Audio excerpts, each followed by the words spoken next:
करारदाद दिल्ली के जरिए बंगाल को पाकिस्तान का हिस्सा बनाने का अलंबरदार हुसैन शहीद सोहरवर्दी, उसको पाकिस्तान की पहली कानून साज असेंबली से डी सीट कर दिया गया। आपको पता है डी सीट क्यों किया हुसैन शहीद सोहरवर्दी को, जो कि यूनाइटेड बंगाल का प्राइम मिनिस्टर था, जिसने खुद कायदे-आज़म मोहम्मद अली जिन्ना को दिल्ली में कहा कि हम बंगाल को भी पाकिस्तान का हिस्सा बनाना चाहते हैं, और करारदाद पेश की और करारदाद मंजूर हुई। आपको पता है हुसैन शहीद सोहरवर्दी को डी सीट क्यों किया? डी सीट इसलिए किया कि उनका ताल्लुक था कलकत्ता से। कलकत्ता में मुसलमानों पर हमले हो रहे थे, उनका कत्लेआम हो रहा था। वो कत्ल होते मुसलमानों को छोड़कर पाकिस्तान भागने की बजाय वहीं पे रह गए और उन्होंने मुसलमानों का कत्लेआम रोकने की कोशिश की। तो 3-4 महीने ऊपर हो गए।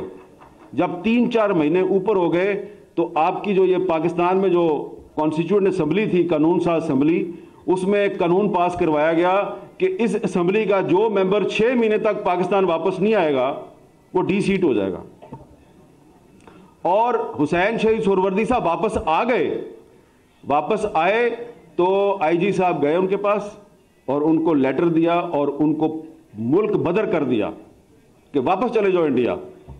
वो इंडिया गए तो उधर इनकम टैक्स का डिपार्टमेंट उनके पीछे लग गया। वो वहां से फिर पाकिस्तान वापस आ गए और फिर क्या किया उन्होंने, 1949 में उन्होंने अवामी लीग बनाई। उस अवामी लीग में शेख मुजीबुर रहमान भी चला गया और ख्वाजा मोहम्मद रफीक साहब भी चले गए। और ये जो एक मुस्लिम लीगी का एक जो सियासी कत्ल करने की कोशिश थी, इसने उस अवामी लीग को जन्म दिया जो आज बांग्लादेश की हुक्मरान जमात है। तो अगर आप मुस्लिम लीगी, अगर आप हुसैन शहीद सोहरवर्दी को मुस्लिम लीग से ना निकालते तो हो सकता है कि पाकिस्तान ना टूटता। तो इसलिए जब आप कहते हैं जी अयूब खान ने किया, तो अयूब खान ने तो बहुत गलत काम किए, लेकिन उसको जो एक्सक्यूज है, अपॉर्चुनिटी है, हालात, उसके लिए वो मुस्लिम लीगियों ने खुद पैदा किए।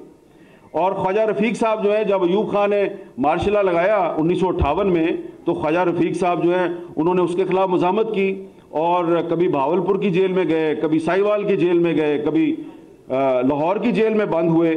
और उसके बाद फिर जब मोहतरमा फातिमा जना का इलेक्शन आया, तो ये भी एक बड़ी अहम बात है कि ख्वाजा रफीक साहब जो हैं वो मोहतरमा फातिमा जना के साथ थे। ख्वाजा आसफ साहब के वालिद ख्वाजा सफदर साहब मोहतरमा फातिमा जना के साथ थे, और खान अब्दुल गफ्फार खान, जिसको पंजाब में लोग गद्दार समझते हैं, वो फातिमा जना के साथ था। और गौस बख्श बजिंजो, जिसको पंजाब में लोग गद्दार समझते हैं, वो फातिमा जना के साथ था। खैर बख्श मरी, जिसको आप कहते हैं कि जी वो आज़ाद बलूचिस्तान का हामी है, वो मोहतरमा फातिमा जना का चीफ सिक्योरिटी गार्ड था, वो चीफ सिक्योरिटी गार्ड था। और शेख मुजीबुर रहमान वो ईस्ट पाकिस्तान में मोहतरमा फातिमा जना का चीफ पोलिंग एजेंट था। तो ये सारे लोग जो हैं ये मोहतरमा फातिमा जना के साथ थे। कौन फातिमा जना के साथ नहीं था? जुल्फकार अली भुट्टो साहब फातिमा जना के साथ नहीं थे, क्योंकि वो अयूब खान की मुस्लिम लीग के जनरल सेक्रेटरी थे। और फिर जब कुछ अरसे के बाद जब इलेक्शन हुआ और मोहतरमा फातिमा जना को धांधली के जरिए शिकस्त दे दी गई, तो अयूब खान जीत गया, पाकिस्तान हार गया। अब ये जो सूरत हाल है, इसमें आप देखें कि ये जिन सब लोगों को गद्दार कहा गया, ये सारे के सारे कायद-ए-आज़म की बहन के साथ थे, और जो अपने आप को मुहिब वतन कहते थे वो मोहतरमा फातिमा जना को गद्दार कह रहे थे। तो ये जो गद्दार की पाकिस्तान में कहानी है, ये इसका आगाज़ जो है ये जनरल अयूब खान ने किया था। और जनरल अयूब खान जो है उसके दौर में डिसक्वालिफिकेशन, सियासतदानों को नाअहल करने का सिलसिला शुरू हुआ, पार्टियां तोड़ने का सिलसिला शुरू हुआ, और वो सिलसिला आज तक चला आ रहा है। अब इसमें बात यह है कि गौर करने की बात यह है कि ख्वाजा साहब कहते हैं जी कि पाकिस्तान में इस वक्त हम जो मसाइल का शिकार हैं, इन मसाइल को हल कैसे किया जाए। तो ये मसाइल तो उसी वक्त हल होंगे जब आप ख्वाजा रफीक साहब जो आपको बता गए हैं, आप उस पर थोड़ा सा अमल दरामद कर दें। 50% ना करें, 25% ही कर दें। यहाँ पे आपने उनके अक़वाले ज़री जो हैं वो लिखे हुए हैं ना, तो उसमें ये इधर जो लिखी हुई है एक जमहूरियत के बारे में उनकी उनका कॉल लिखा हुआ है, इसी पे अमल दरामद कर लें। जमहूरियत की जंग आप उस वक्त तक नहीं जीत सकते जब तक आप अपनी पार्टियों में जमहूरियत नहीं लेके आते। आपकी पार्टियों में जमहूरियत नहीं है,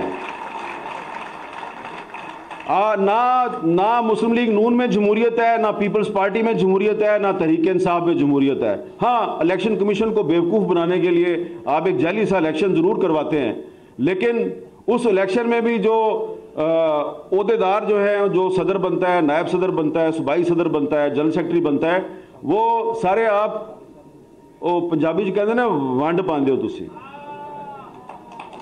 आप सही आदमी को ओहदा नहीं देते।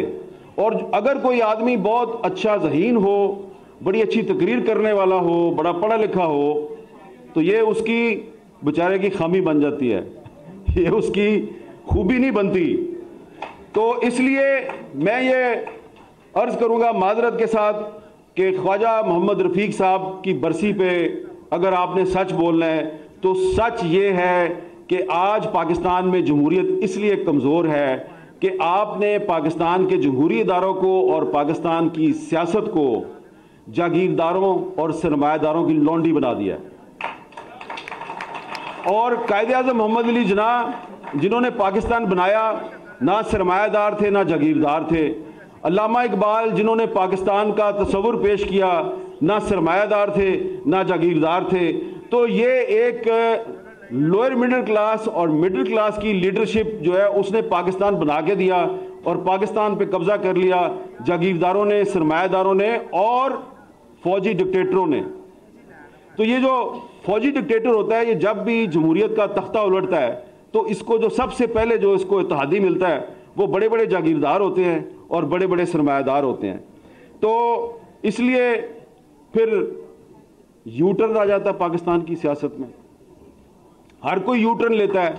आप कहते हैं सिर्फ इमरान खान यू टर्न लेता है, मैं कहता हूं कि आप सारे यू टर्न लेते हैं, लेकिन वो तो बहुत ही ज्यादा लेता है, कभी कभी आप भी ले लेते हैं, ठीक है ना। और अब मैं यू टर्न की उसकी बहस में नहीं जाऊंगा कि आपने कितने लिए और उसने कितने लिए, लेकिन जो आपने ख्वाजा साहब बात की उसके बारे में, वो बात आपने बड़ी दुरुस्त की। वो मुझे इसलिए पता है कि अगर आप बुरा ना मनाए तो मैं ये भी बता दूं,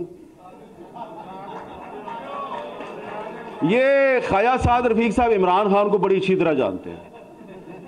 एक दफ़ा जब सच बोलने के जुर्म में मुस्लिम लीग नून ने ख्वाजा साद रफीक साहब के खिलाफ एक कार्रवाई की और इनकी रुकनियत को मुअत्तल कर दिया, तो इमरान खान साहब ने फ़ौरन इनको ऑफ़र की कि आप तहरीक इंसाफ में आ जाएं और मेरी पार्टी के मरकज़ी सेक्रेटरी जनरल बन जाएं। लेकिन ख्वाजा साद रफीक साहब ने इन्होंने अपनी मखसूस मुस्कुराहट के साथ इनकार कर दिया।